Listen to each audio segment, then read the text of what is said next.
لوگ مجھے کہا کرتے ہیں اجمیر شریف ہوئے ہیں، کئیوں نے کلیئر شریف ہوئے ہیں، تو لوگ گئے جا کے بس ایک جھاڑو سر پہ مروایا۔ لوگ کہتے ہیں دیوبندی ولیوں کی نہیں مانتے۔ اگر کوئی بندہ کسی ولی کے مزار پر گیا، اگر کسی نے خواجہ معین الدین چشتی کے مزار کی زیارت کی۔ السلام علیکم ورحمۃ اللہ وبرکاتہ۔ پھر دوستو، آج کی اس ویڈیو میں ہم لے کر حاضر ہوئے ہیں مولانا شاہی امام صاحب کا زبردست بیان۔ پھر دوستو، آج کا بیان ہے اجمیر شریف جانے سے پہلے اس بیان کو آخر تک ضرور سنیے گا۔ تو دوستو، ہم لے کر چلتے ہیں آپ کو ہم بیان کی جانب۔ چلتے چلتے تمہیں ایک بات بتا دوں، بہت سارے لوگ اس بیٹھے ہوں گے، ویسے بھی میرے دوست، کئی لوگ مجھے کہا کرتے ہیں اجمیر شریف ہوئے ہیں۔ میں گیا کئی بار، ایک دو دفعہ گجرات جاتے ہوئے بھی راستے میں رکا، جا کے فاتحہ پڑھی۔ مجھے کئی لوگوں نے پوچھا اجمیر شریف ہوئے ہیں، کئیوں نے کہا سرن شریف چلیں جمعرات کو، کئیوں نے کہا کلیئر شریف ہوئے ہیں، کشمیر میں درگاہ حضرت بل اور بڑی بڑی درگاہیں ہیں۔ تو میرے پریوارک دوستوں نے کئی بار مجھے پوچھا کہ چلیں عثمان بھائی، میں چلو۔ وہ کہنا پنجابی چ نہ فتویاں وچ فسا سانو، کوئی یار دی گل سنا سانو۔ جانے میں تو کوئی حرج نہیں ہے، لیکن جو جاتے ہیں ان کو بات ہی نہیں پتا کہ ہوتا کیا ہے جانے کے بعد۔ پھر اورنگزیب رحمۃ اللہ علیہ ولی تھا اللہ کا، اجمیر شریف گئے فاتحہ پڑھنے کے لیے، دروازے پہ چڑھ رہے تھے، بہت مانگنے والے بیٹھے تھے، تو ان کو پتہ لگ گیا بادشاہ آ رہا ہے ملک کا۔ تو چلتے چلتے جب سیڑھیاں چڑھ رہے تھے، ایک فقیر، بڑے چالو بھی ہوتے ہیں فقیر، اس نے اورنگزیب کا لباس پکڑ لیا، کہنے لگا بادشاہ 20 سال سے یہاں بیٹھا ہوں، اندھا ہوں آنکھوں سے، وہ میرا کچھ بنا دے۔ اورنگزیب نے اسے دونوں بازو پکڑ کے کھڑا کیا، پوچھا اچھا 20 سال ہو گئے یہاں؟ فرمایا ہاں جی 20 سال ہو گئے۔ اس نے سوچا بادشاہ کو رحم آ گیا، اب مجھے کوئی جاگیر دے دے گا، کوئی اشرفیوں کا تھیلا دے دے گا۔ تب 20 سال ہو گئے یہاں کا اجمیر شریف میں، آنکھوں سے نظر نہیں آتا؟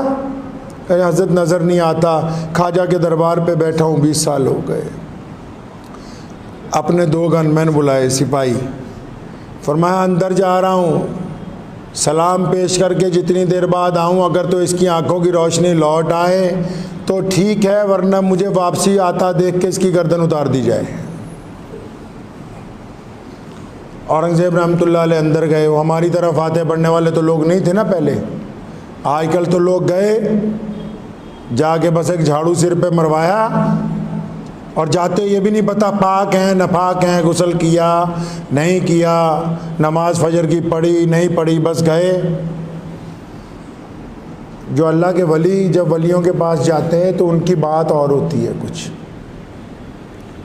تو اورنگزیب رحمۃ اللہ علیہ جب گئے اندر، کافی وقت بعد آئے ادھر، یہ باہر رو رو کے دعائیں کر رہا کہ یا اللہ بادشاہ آیا ہوا ہے، روشنی ہے نہیں آنکھوں کی، 20 سال ہو گئے خواجہ کے باہر بیٹھے ہوئے، رسول اللہ صلی اللہ علیہ وسلم کے صدقے اپنے اس ولی کی طفیل، یا تو آپ مجھے آنکھوں کی روشنی دے دیں، نہیں تو یہ تو میری گردن آج مار ہی دے گا۔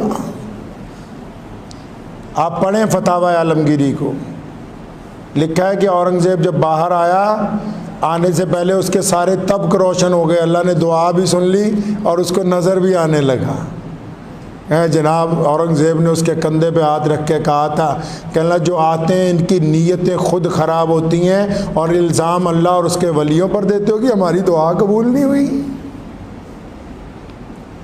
میں بتاتا ہوں آپ کو مسئلہ، لوگ کہتے ہیں دیوبندی ولیوں کی نہیں مانتے، کون کہتا نہیں مانتا؟ میں مجددی ہوں، قادری ہوں، مولانا شاہ عبد القادر لدھیانوی رحمۃ اللہ علیہ کی 7ویں نسل میں ہوں۔ ہمارا سلسلہ نقش بندیہ قادریہ مرزا طاہر جانا رحمۃ اللہ علیہ سے لے کے اور مجدد الفسانی تک، پھر مجدد الفسانی سے شاہ ولی اللہ محدث دہلوی تک، اور پھر شاہ ولی اللہ محدث دہلوی تھے سیدنا ابو بکر صدیق تک پہنچتا ہے۔ سنو مسئلہ، اگر کوئی بندہ کسی ولی کے مزار پر گیا، اگر کسی نے خواجہ معین الدین چشتی کے مزار کی زیارت کی ہے، اگر کسی نے امام ربانی مجدد الفسانی کی مزار پہ اوپر فاتحہ پڑھی ہے، اور فاتحہ پڑھنے کے بعد بھی بے نمازی ہے، تو پہلے وہ صرف اللہ کا مجرم تھا، پہلے وہ صرف رسول اللہ کا مجرم تھا، اب وہ قیامت والے دن خواجہ اجمیری کا بھی مجرم ہوگا۔ یہ نہیں بتایا کسی نے؟